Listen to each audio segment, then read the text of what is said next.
Over thinking and spiritual process அப்படின்ற ஒரு ice braking செஷனில் நம்ம 2 வீடியோ பார்த்துட்டோம். இன்றைக்கி நம்ம ஒரு 3வது வீடியோ சின்ன லெவலில்.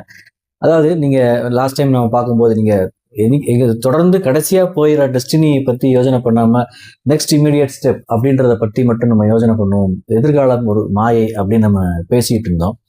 இதை நமக்கு ப்ராக்டிஸ் பண்ணணும் அப்படின்னா நமக்கு வந்து சின்னதாக ஒரு 3 விஷயங்களை நமக்கு செய்யும்போது நமக்கு ஈஸியான ஒரு ப்ராக்டிசஸில் வருங்க.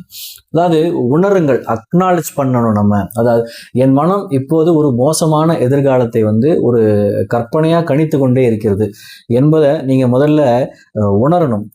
இது வந்து உங்களுடைய பயம்தான ஒழிய அது நிஜமல்ல அப்படின்றத நீங்கள் உணரும் போது நீங்கள் அந்த நிகழ்காலத்துக்கு வந்துடுவீங்க. ஓவர் திங்கிங் போயிடும். 2வது பாயிண்ட், நிகழ்காலத்துக்கு வந்து நீங்கள் திரும்பணும். Bring it back. உங்களை கைகளை பாருங்க, உங்கள் பாதங்களை வந்து தரையில் உறுதியாக நீங்கள் வைக்கிறத நீங்கள் உணருங்க.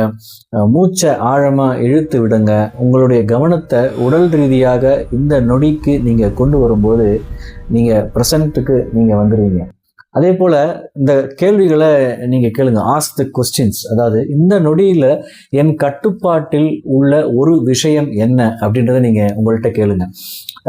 அப்படி நீங்கள் கேட்கும்போது அது ஒரு கிளாஸ் தண்ணி குடிக்கிறதா இருக்கலாம், இல்லை ஒரு சின்ன வேலையை தொடங்குறதா இருக்கலாம். அதை நீங்கள் உடனே செய்யும்போது உங்களோட அந்த ஓவர் திங்கிங் மென்டாலிட்டி, அந்த மைண்டு போயிட்டு நீங்கள் you will bring back your mind into the present. நீங்கள் உங்களுடைய மனதை நீங்கள் ஒரு நிகழ்காலத்துக்கு உங்களால் நிச்சயமாக கொண்டு வர முடியும். இந்த சின்ன ப்ராக்டிசஸை நீங்கள் தொடங்குங்க. இது போல் ஸ்பிரிச்சுவல் ரிலேட்டடான விஷயங்கள் நேரடியாக பேசணும் அப்படின்னா நீங்கள் 121 அப்படின்னு கமெண்ட் பண்ணுங்கள். உங்களை நான் தொடர்பு கொண்டு நேரடியாக பேசி உங்களுக்கு ஒரு ஆன்மீக பதில், ஆன்மீக ஒரு சொல்யூஷன் உங்களுக்கு உங்களுடைய பிரச்சனைகளுக்கு கொடுக்கறதுக்கு நம்ம 2 பேரும் சேர்ந்து முயற்சி செய்வோம்.